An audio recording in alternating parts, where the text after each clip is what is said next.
Oh my god. Uy,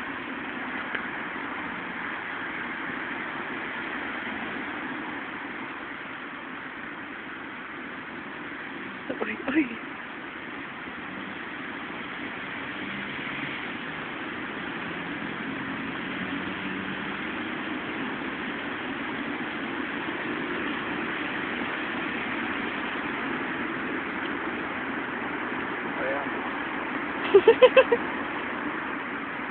You did it too quick. Bye.